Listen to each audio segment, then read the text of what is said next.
Familia, el día de hoy estamos cerrando nuestra serie Milicia.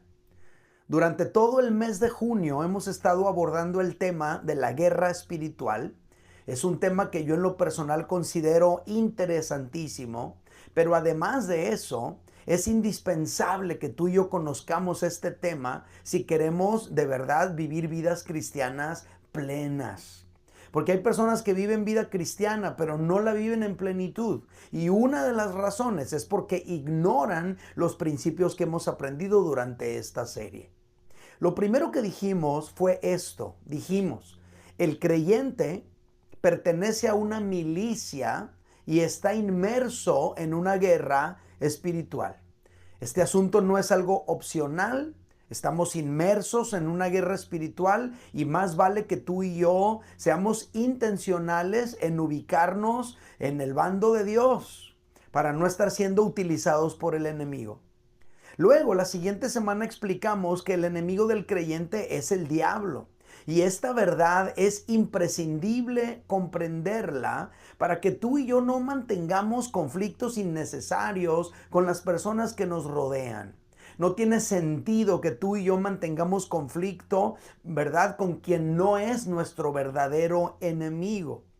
Luego, la siguiente semana enseñamos que las fortalezas que se levantan dentro de nosotros afectan la totalidad de nuestro ser. Es cierto, las fortalezas afectan nuestras emociones, las fortalezas afectan nuestra mente y las fortalezas afectan también nuestro espíritu. Y como esas fortalezas son espirituales, deben de destruirse con armas espirituales también. Por eso la semana pasada dijimos, las armas de los hijos de Dios son espirituales y usadas para la gloria de Dios, destruyen fortalezas. Familia, esto que les he venido diciendo es un resumen súper amplio y súper general de lo que estuvimos hablando durante todo el mes.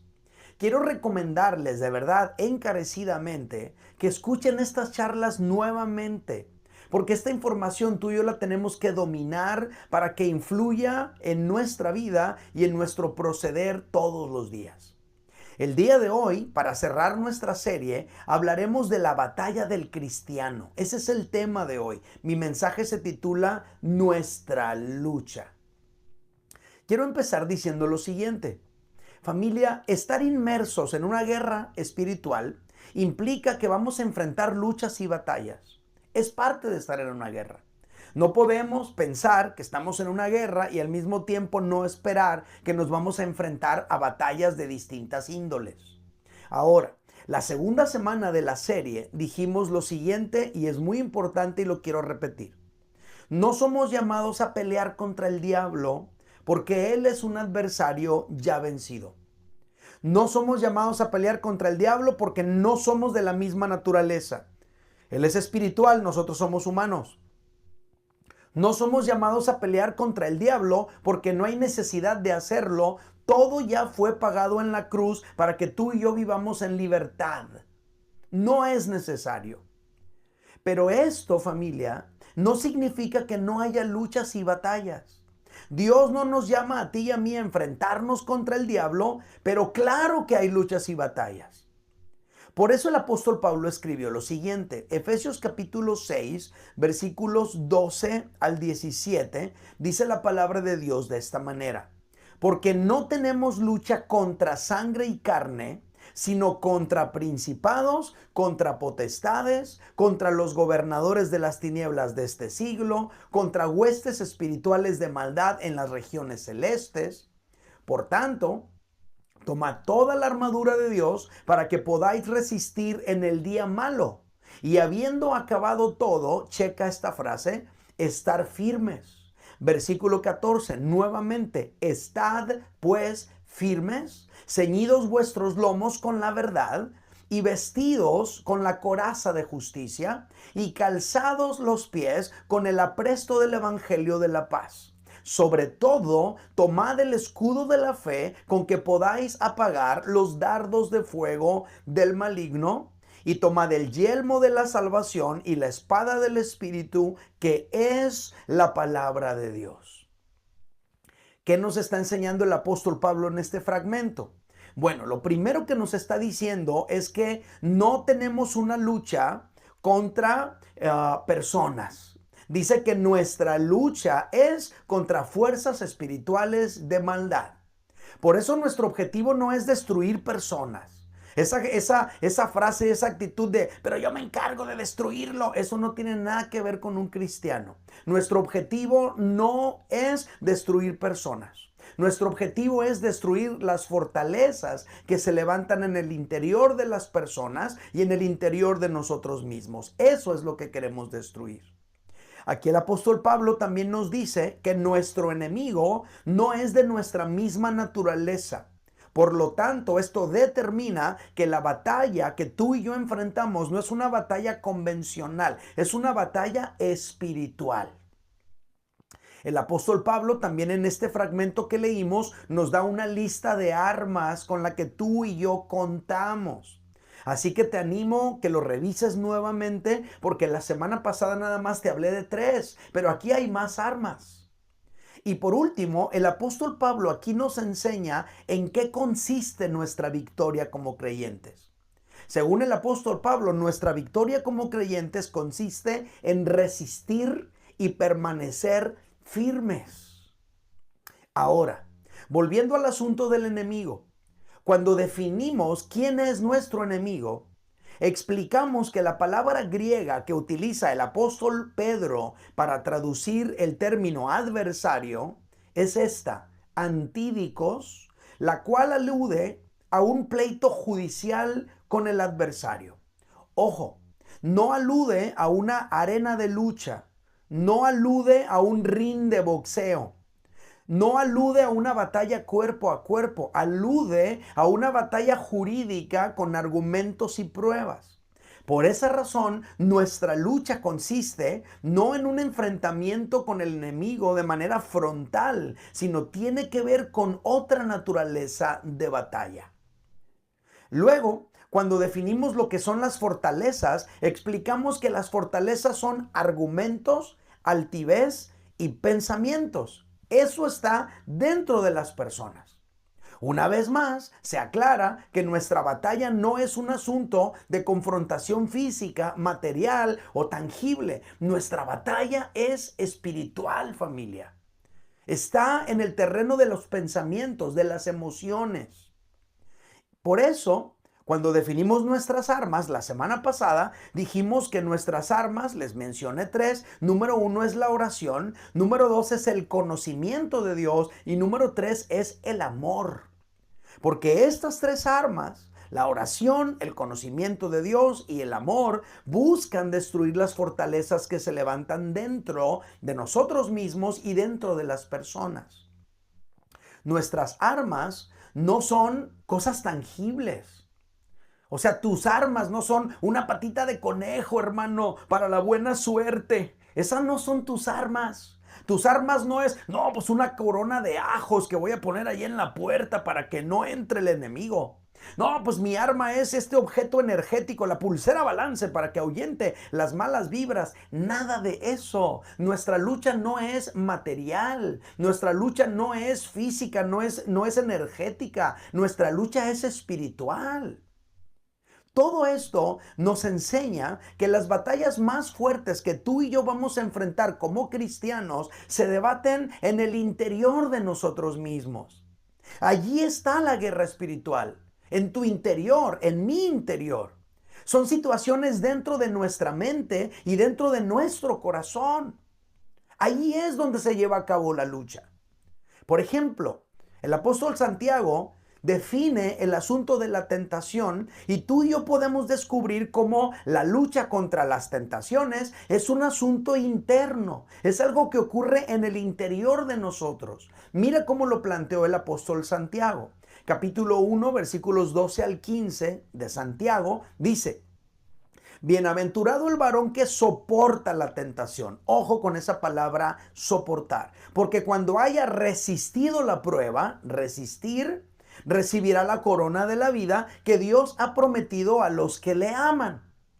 Cuando alguno es tentado, no diga que es tentado de parte de Dios. ay, es que Dios me mandó esta tentación. No, Dios no manda tentaciones. Dice, porque Dios no puede ser tentado por el mal, ni Él tienta a nadie. Entonces, ¿cómo sucede el asunto de las tentaciones? Verso 14. Sino que cada uno es tentado cuando de su propia concupiscencia, es decir, malos deseos, es atraído y seducido. Versículo 15, entonces la concupiscencia, es decir, los malos deseos, después que ha concebido, da a luz el pecado, y el pecado, siendo consumado, da a luz la muerte. Aquí observamos entonces que es en base a esos deseos pecaminosos que hay dentro de nosotros, así sucede que somos atraídos a la hora de la tentación. Cuando tú y yo estamos siendo tentados, la batalla sucede en el interior nuestro. Nos sentimos atraídos por aquella cosa, nos sentimos atraídos por aquella persona, nos sentimos atraídos por aquella situación. Y todo está ocurriendo aquí adentro de nosotros. Nuestros malos deseos dentro de nuestro corazón y de nuestra mente están batallando dentro de nosotros. Otro ejemplo.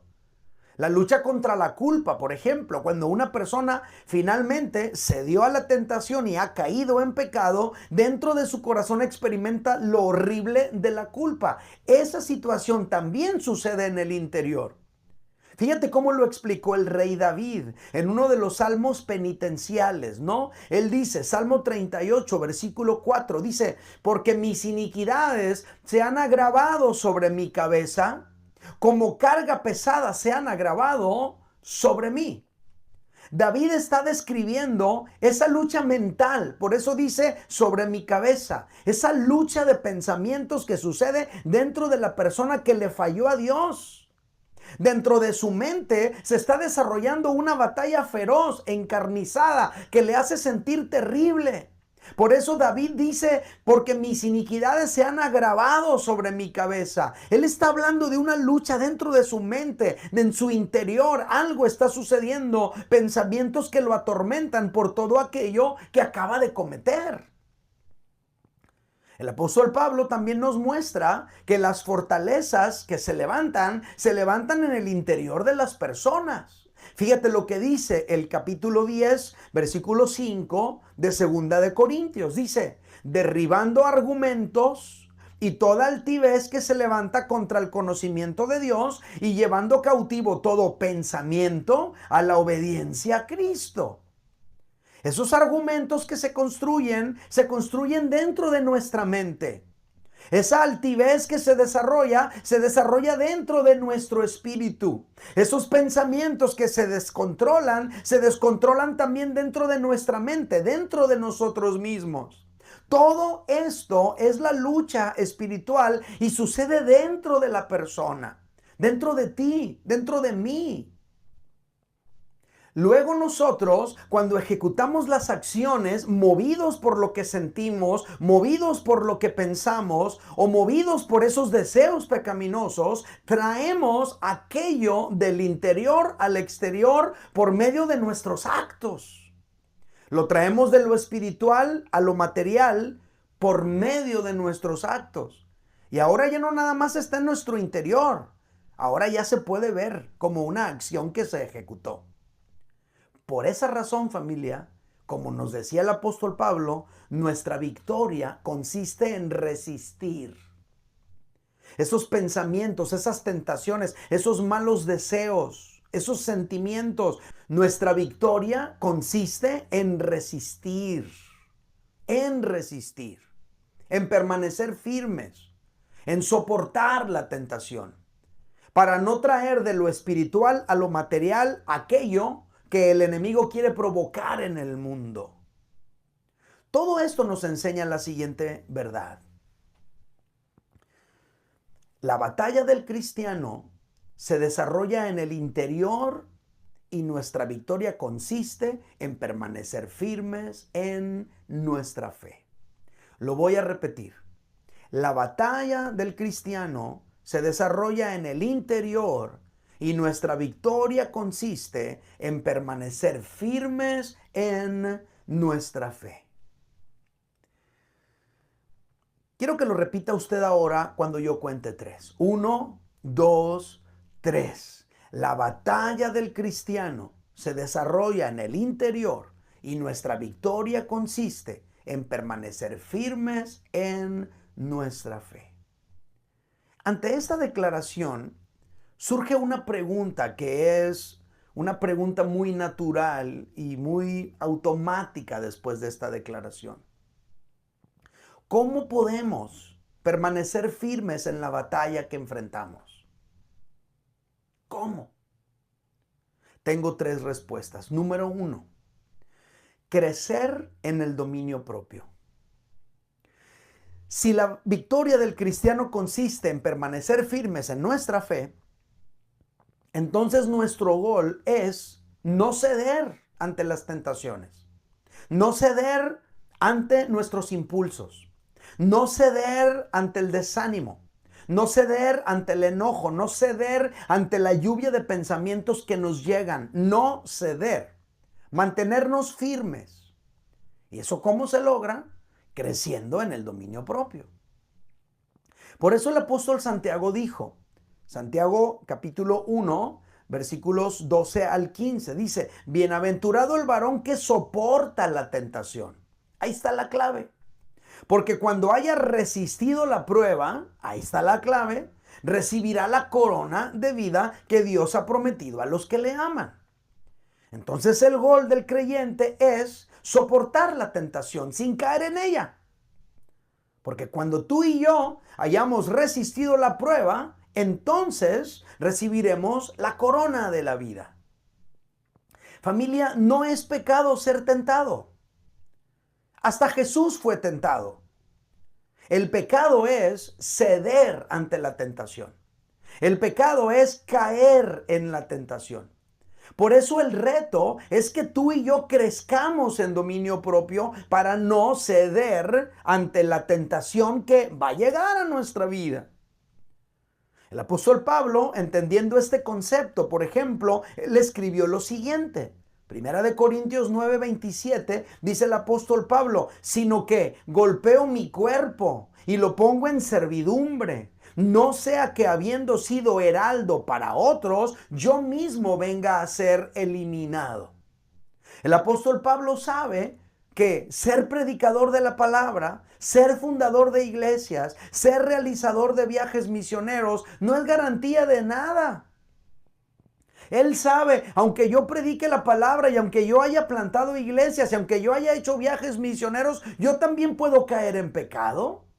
Por esa razón él dice, golpeo mi cuerpo y lo pongo en servidumbre. Golpeo mi cuerpo y lo domino para no ser eliminado. Pablo nos está dando a entender que él no se deja llevar por sus deseos carnales. Él no se deja llevar por sus tentaciones. Él quiere resistir la tentación para no ser descalificado a causa de sus pecados. Familia, todos tenemos la tendencia a pecar. Todos tenemos la tendencia a dejarnos llevar por nuestros malos deseos. Y precisamente por ceder ante ellos es que tú y yo caemos en pecado. Pecado que no nada más daña nuestra vida, no nada más daña nuestra relación con Dios, también daña nuestra relación con los demás. Cuando tú caes en pecado, dañas tu relación con tu esposa, dañas tu relación con tus hijos, dañas tu relación con tus hermanos en la fe. Y luego eso te hace perder la asignación que Dios te había hecho. Por eso el apóstol Pablo dice, yo no quiero ser descalificado, yo no quiero ser eliminado, yo no quiero perder la asignación que recibí. Al mismo tiempo, al ceder ante las tentaciones, la vida se va volviendo cada vez más complicada, más difícil, más enredosa. Al rato tenemos que andar acomodando, al rato tenemos que andar haciendo estrategias para que las cosas más o menos se sobrelleven, pero nosotros mismos enredamos nuestra vida precisamente por dejarnos llevar por nuestros pecados. Por eso tenemos que crecer en el dominio propio. El dominio propio es más que fuerza de voluntad. El dominio propio es un fruto del Espíritu. Fíjate lo que dice Gálatas capítulo 5, versículos 22 al 24, dice, mas el fruto del Espíritu es amor, gozo, paz, paciencia, benignidad, bondad, fe, mansedumbre, templanza. Ahí está el dominio propio. Entonces, familia, tú y yo podremos vencer nuestra carne con sus pasiones y sus deseos en la medida que tú y yo crezcamos en nuestra vida espiritual. Porque entonces en la medida que tú y yo crezcamos en nuestra vida espiritual, el dominio propio va a empezar a emerger y se va a ir desarrollando en nuestras vidas. El dominio propio es una virtud cristiana. Crecer en el dominio propio va a evitar que tú y yo caigamos constantemente en toda tentación que se nos está presentando o en las provocaciones que tú y yo sufrimos ante las situaciones de la vida. ¿Cómo podemos tú y yo permanecer firmes en la batalla que enfrentamos? Número 1, crezcamos en el dominio propio.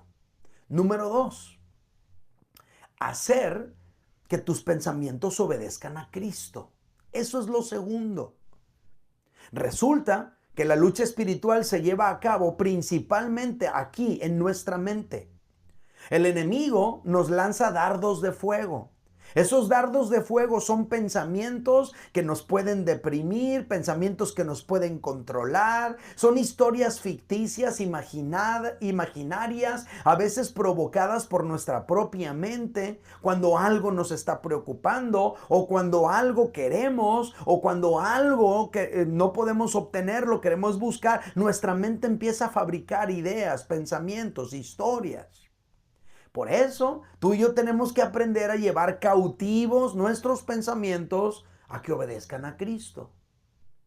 Como dijo el apóstol Pablo, lo hemos repetido todo el mes, este fragmento, 2 Corintios 10:5, dice el apóstol Pablo, derribando argumentos y toda altivez que se levanta contra el conocimiento de Dios. Y fíjate lo que dice, llevando cautivo todo pensamiento a la obediencia a Cristo. Lo que el apóstol Pablo nos dice aquí respecto de nuestros pensamientos es que nuestros pensamientos no deberían mandarse solos. Que tú y yo deberíamos controlar nuestros pensamientos y no al revés. Cuando se presenta esa situación en tu vida y en la mía, de inmediato se van a levantar argumentos dentro de nuestra mente, inmediatamente se van a fabricar esos pensamientos y se van a empezar a generar esas historias, esas ideas, esas fantasías. Tú y yo no podemos dejarnos llevar por ellas. Porque eso podría hundirnos en una espiral de emociones, de situaciones de las que va a ser bien complicado salir después. Además de eso, si nos dejamos llevar por eso, se podrían levantar dentro de nosotros algunas fortalezas emocionales, mentales o espirituales. Entonces, ¿qué debemos de hacer? Pues ahí en el acto. En cuanto llegan los pensamientos, tenemos que llevarlos cautivos a la obediencia a Cristo. No me voy a dejar llevar por ese pensamiento. La Biblia dice esto, que debo perdonar. Y entonces llevo mi pensamiento cautivo a la obediencia de Cristo. ¿De qué estamos hablando? Estamos hablando de obligar a nuestros pensamientos a someterse a la voluntad de Dios. Otra situación que ocurre es que Satanás nos bombardea con pensamientos. Esos pensamientos que ya no son producidos por nuestra propia mente. Pensamientos que Él nos siembra. Cuando vivimos alguna situación que nos ocurrió, entonces el enemigo empieza también a enviarnos pensamientos, son provocados por él, es él mismo susurrándonos al oído algunas ideas que no produciste tú. Las está poniendo él en tu mente. Por ejemplo, cuando Jesús fue tentado, Satanás le susurró en sus pensamientos algunas ideas. Vamos a leerlo. Lucas 4, versículos 1 al 4. Dice, Jesús lleno del Espíritu Santo, volvió del Jordán y fue llevado por el Espíritu al desierto. Por 40 días era tentado por el diablo y no comió nada en aquellos días, pasados los cuales tuvo hambre. Obviamente, 40 días sin comer, tuvo hambre. Eso es natural. Pero entonces el diablo, aprovechándose de esa situación natural, empezó a lanzarle pensamientos. Le dijo, si eres hijo de Dios, di a esta piedra que se convierta en pan. Jesús respondiendo le dijo, escrito está, no solo de pan vivirá el hombre, sino de toda palabra que sale de la boca de Dios. Jesús venció esos pensamientos con la palabra de Dios. Satanás llegó y le susurró pensamientos, le sembró ideas.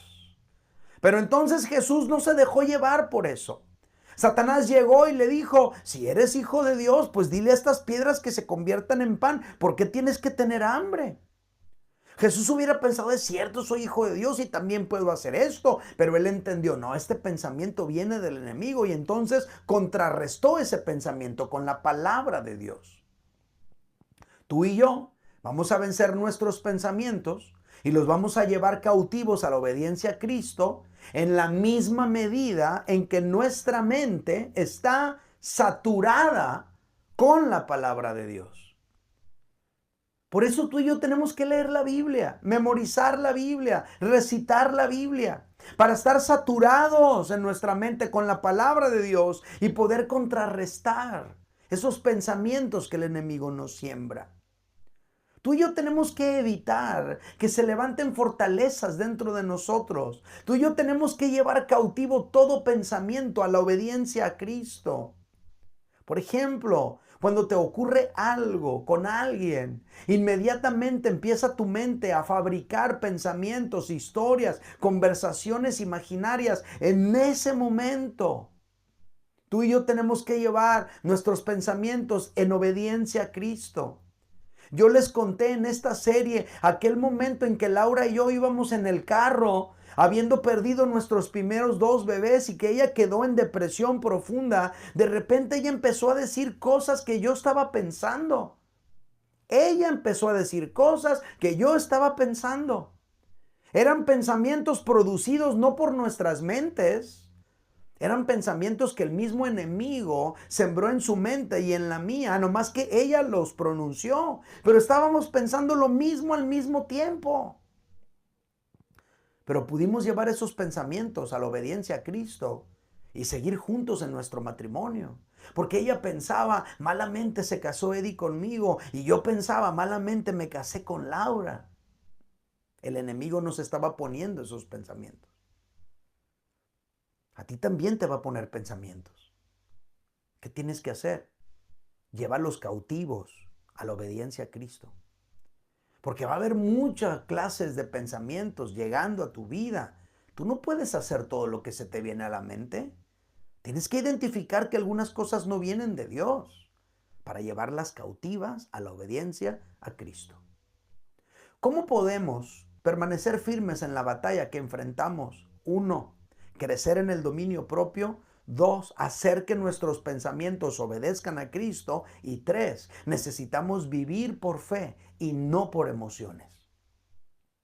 En esta guerra espiritual, familia, el enemigo nos va a poner situaciones, nos va a poner trampas, porque quiere que caigamos en ellas, porque Él sabe que si fallamos, Él sabe que si caemos en esas trampas, entonces tú y yo podríamos sentir culpa, vergüenza, fracaso, y eso podría arrastrarnos lejos de Dios para siempre. Incluso cuando tú y yo pasamos por momentos difíciles, caídas, tentaciones, desacuerdos con personas, confrontaciones, etcétera, nuestras emociones se descontrolan. Nuestras emociones están a flor de piel. Tú y yo no podemos permitir que nuestras emociones tomen el control de nuestra vida, y jamás deberíamos tomar decisiones cuando nuestras emociones están descontroladas. Cuando tú y yo estamos afectados emocionalmente, jamás deberíamos tomar decisiones, porque eso podría arrastrarnos lejos de Dios. Por ejemplo, cuando Pedro negó a Jesús 3 veces, él experimentó un sentimiento de fracaso tan profundo que lo hizo volver a su vida anterior. Él dijo, me voy a pescar. Y no está hablando de, voy a ir a pescar para relajarme un rato. No, no, no. Él dice, me voy a pescar. Para él eso significa me regreso a mi vida anterior. Cuando Judas, después de haber vendido al Señor por 30 monedas de plata, ese sentimiento de culpa lo hizo sentirse tan horrible que terminó quitándose la vida, se suicidó. Estos son tan solo 2 ejemplos de cómo, al estar bajo el dominio de las emociones, el enemigo podría arrastrarnos al precipicio. Por eso la Biblia nos dice lo siguiente, 2 Corintios 5:7, porque por fe andamos, no por vista. ¿Qué significa esto? Significa que tú y yo no deberíamos guiarnos, no deberíamos dejarnos llevar por las apariencias ni por las emociones, sino por nuestra fe, es decir, por nuestras convicciones, por lo que hemos aprendido de Dios, en vez de por lo que estamos sintiendo. Tu corazón es engañoso. La palabra griega que se traduce fe en este pasaje que acabo de leer es pistis, y también podría traducirse como convicción, persuasión, veracidad o sistema de verdad. Eso significa que tú y yo deberíamos vivir por nuestras convicciones, por aquello de lo que nos hemos persuadido, por ese sistema de verdad que hemos abrazado ahora que estamos en Dios, no por nuestras emociones.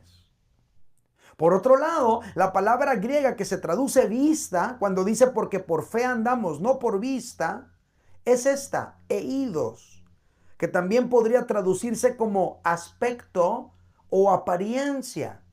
Hay situaciones que tienen un aspecto, una apariencia, pero no necesariamente es la verdad. Entonces el conjunto del texto diría que tú y yo no debemos guiarnos por las apariencias, no deberíamos guiarnos por lo que vemos superficialmente, sino por la fe que hemos abrazado, por las palabras de Dios que hemos creído. Ahora regresando al asunto de Pedro. Cuando Pedro negó a Jesús 3 veces, en apariencia, Pedro no servía para ser apóstol. ¿Cómo va a ser apóstol si negó a Jesús? Por eso, él decidió regresarse a su antigua vida, porque él pensó, no sirvo para ser apóstol. Sus emociones lo controlaron. Y él, en lugar de mantenerse firme en las palabras que Jesús le había dicho, él se dejó vencer, se dejó arrastrar por sus emociones. Jesús le había dicho esto. Mateo 16:18 dice, yo también te digo, le dice Jesús a Pedro, que tú eres Pedro, y sobre esta roca edificaré mi iglesia, y las puertas del Hades no prevalecerán contra ella. Pregunta para ti, ¿se equivocó Jesús cuando dijo estas palabras? Cuando le dijo, tú eres Pedro y sobre esta roca edificaré mi iglesia, ¿se equivocó Jesús al decirle eso a Pedro? No, familia, no se equivocó. Entonces, ¿qué pasó? Lo que pasó es simplemente que Pedro está en un proceso de crecimiento, de madurez y de firmeza. Aunque Pedro falló y sus emociones se descontrolaron en él, el propósito de Dios para él todavía seguía vigente. Por eso Jesús lo fue a buscar a la playa. Porque la palabra de Jesús todavía seguía vigente en Pedro. Solamente que Pedro estaba dominado por sus emociones. Quizá también a ti te ha pasado. Que tú sientes que no llenas el requisito para ser cristiano.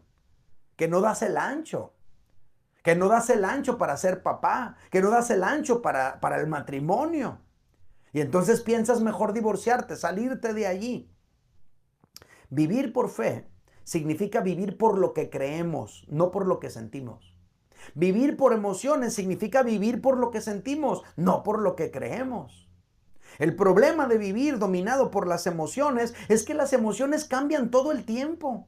Un día te sientes bien animado y otro día te sientes bien deprimido. Un día te sientes súper poderoso y otro día te sientes súper fracasado. Así son las emociones, pero la palabra de Dios permanece para siempre.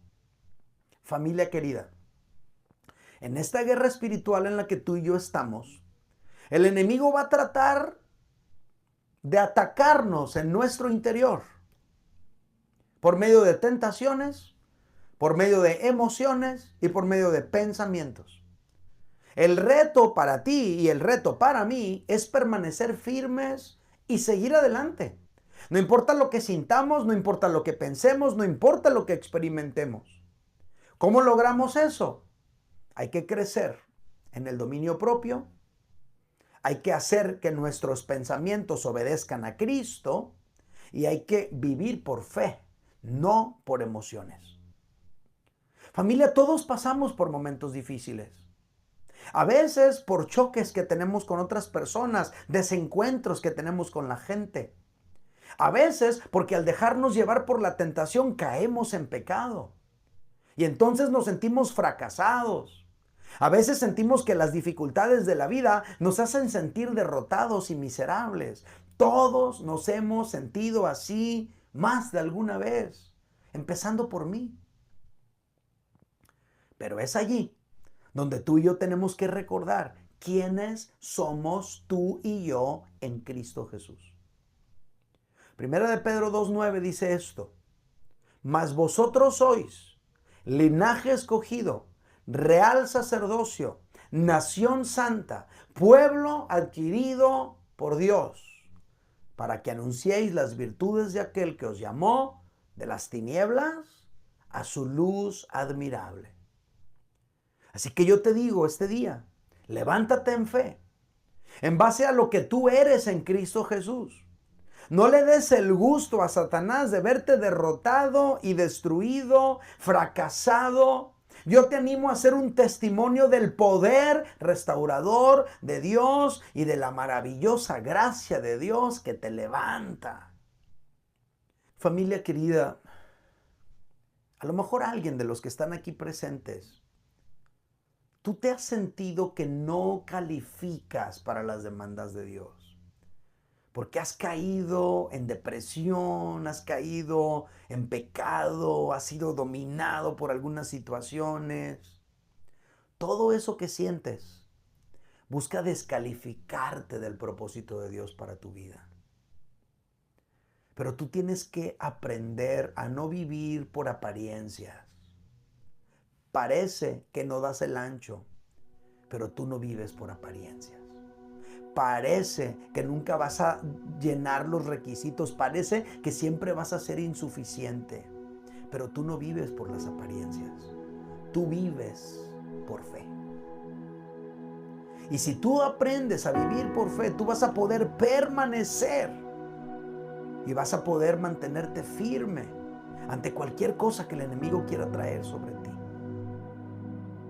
Quiero terminar esta serie orando por ti para que el Señor te dé firmeza, resistencia y que tú puedas permanecer. Levanta tus dos manos ahí donde estás. Quiero bendecirte. Padre Santo, en el nombre de Jesús, hoy bendigo a mis hermanos aquí reunidos y te pido en el nombre de Jesús que cada uno de ellos pueda permanecer ante las batallas que están enfrentando, ante las situaciones que están viviendo, que puedan vencer sus pensamientos, vencer sus sentimientos, vencer todo aquello que los quiera dominar y que se mantengan firmes en medio de la batalla. Padre Santo, como pastor bendigo a mis hermanos aquí congregados. Pido que tu gracia, que tu favor los envuelvan, los rodee, los inspire a seguir adelante, a vencer toda adversidad, a seguir creyendo y permaneciendo en tu camino. Señor, los bendigo en tu nombre y te pido en el nombre de Jesús que puedan tener la victoria sobre sus pensamientos negativos. Vivir por fe, no por vista. Crecer en el dominio propio. Hacer que sus pensamientos te obedezcan a ti, Dios mío. Es mi oración por ellos. En el nombre de Jesús.